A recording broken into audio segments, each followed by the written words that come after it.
Hello, y'all. Injury report. So Javonte, he obviously will not participate. Quinn will not participate. Randy Gregory will not participate. Jonathan Cooper not participate. PJ and Aaron are in the concussion protocol. Caden would not participate. And then Tyree, he'll be limited. Russell Wilson will be limited. K1, limited. Dalton, Kendall, Melvin, Billy, and Darius would all have been limited on that. Yeah, we're not practicing today, no. We'll have just because of the Thursday night game, we'll have the walkthroughs tomorrow. We'll combine a couple days in one, and then we'll get a little practice on Wednesday and get ready for the game on Thursday. You have a question? You got the mics? Just start the mic list. Yeah, Coach, I guess first of all, Russell, what's his little ailment he's got going there? Yeah, he got dinged up in the game, and he's just a little sore today, and we're just going to be sure to take care of him and get him treatment throughout the week. And then sounded like a couple of blows to Javonte and Randy Gregory. Talk about them and how big a loss and how you replace them. Yeah, I mean, both those guys are obviously very important to our team. Losing Javonte is so unfortunate, a dynamic player in this league. Randy, same thing, having him to have to miss some time right now is hard because he's been a great force on the team. But, hey, somebody's got to step up. And I think that, with this whole team, I think they're excited, for that opportunity. And we're glad that it comes very soon instead of having to wait longer to be able to get out there and go play. Just following up quickly on Randy, is there a set timeline on how, is IR a possibility for him? Yeah, IR is a possibility. We're going to see, he's going to have to get a scope, and so we're going to have to see what's going on inside there, and then we'll find out more as the days come forward. And then when you watch back on Sunday, in the second half offensively, what was it that just sort of kept you from getting going there, sort of from third quarter, into the early fourth? Yeah, when you look at how we were doing really good, a lot of good things in the first half. We're able to move the ball pretty well, had a lot of great short fields. And then when we got into that second half, we just kind of got stalled in behind the chains. I think that's kind of the thing that's been hurting us, whether it be a penalty, a sack, a drop, something like that. And we just need to clean that stuff up. We can't have that stuff. We want to be sure that we're in front of the chains, putting ourselves in manageable third down situations so we can continue to get some first downs. But in the end, you got to convert on third down. I mean, our third down percentage was not good. It hasn't been good the past couple games, and that's where we got to really focus to be able to get some more plays because we didn't have a lot of plays in that game. A lot of stuff we wanted to get to. As you look back, what were some of the issues with the Mac Crosby sacks? Looks like there was maybe a miss on a chip, and then he it seemed like both times he came free. What did you see there? Yeah, one time they had a great twist. I give those two guys great credit on that one. The one guy was up the field, and Max was able to loop around and came free. We just have to be a little more aggressive on passing off that stunt.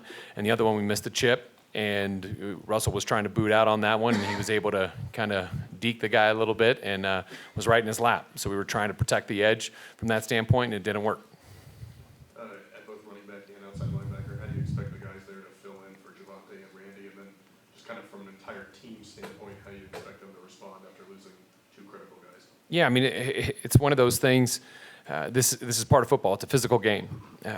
We can't deny there's certain things we can't control. And as a team, we're going to band together, and we're going to step it up and get better. And whoever has the opportunity to go in has to embrace it and be excited for it and play the best they've ever played.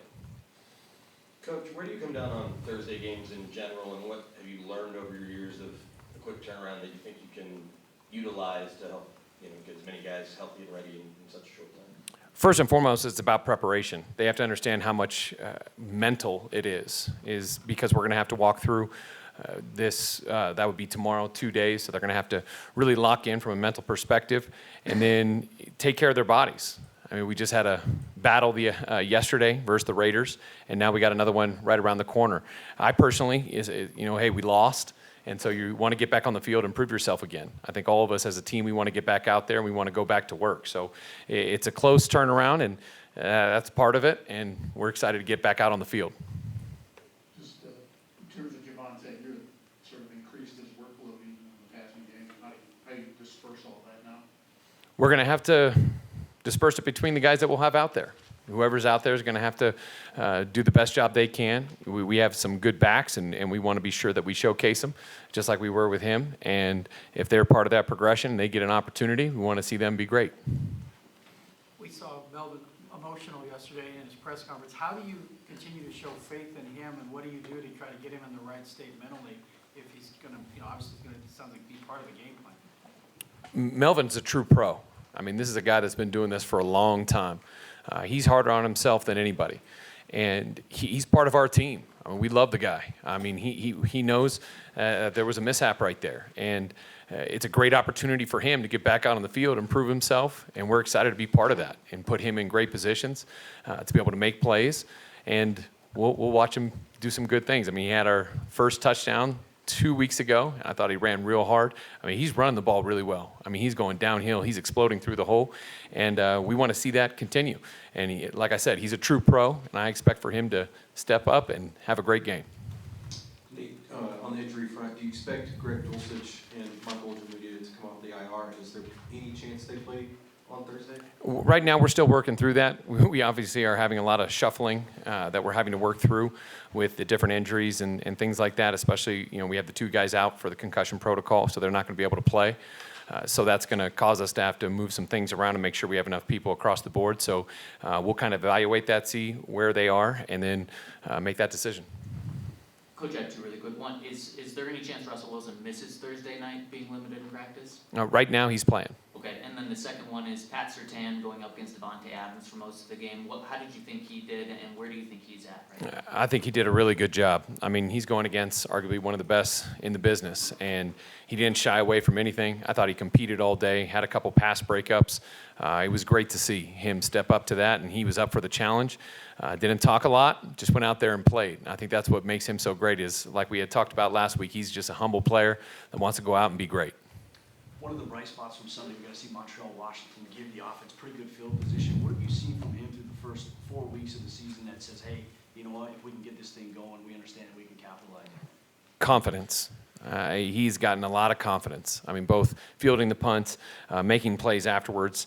I give so much credit to Coach Stukes, Coach Mao, and just that whole unit. They've been giving him some lanes so that he can make some plays and use his skill set. And I think that watching him with his confidence, being able to catch that ball and start returning it and getting some explosive plays, it's exciting. It's going to be exciting every time somebody's got a punt to us. Nate, 2 quick things. How do you kind of evaluate or grade the offensive line 4 games in? Obviously, a rough week last week after a pretty good one against the Niners. And 2, how hard is it to get a running back, as an example, up to speed in this offense, get somebody off the streets maybe next week where you get a chance to evaluate where you're at? Yeah, the offensive line, they've done some good things. They've been playing together now for 4 games. There was some good moments, and I look at it from the standpoint of for all of us. There's been some good moments, and there's been some bad moments, and the idea is we all have to be more consistent. Myself, the coaches, the players, all of us just need to be more consistent together so that we're more effective throughout the game. From the standpoint of bringing in a running back, anytime you bring somebody in, it's always hard to kind of get them caught up with everything. We have a nice little learning platform for guys because this is what happens in the league. I mean, no matter what happens, you're going to have some injuries. So guys are going to have to come in. They're going to have to help you right away. And so we have a nice little, like I said, a learning platform, interactive stuff that we've put together so that they can start learning the system like it was day one. Coach, a follow-up on Pat. How do you and Andrew go about deciding when's the right time to have him follow a receiver versus kind of stay on one side? And did he do a good enough job that you could see him doing that moving forward in certain situations? With Pat, I mean, he can pretty much do anything. I mean, you could put him inside, you could put them all over the place.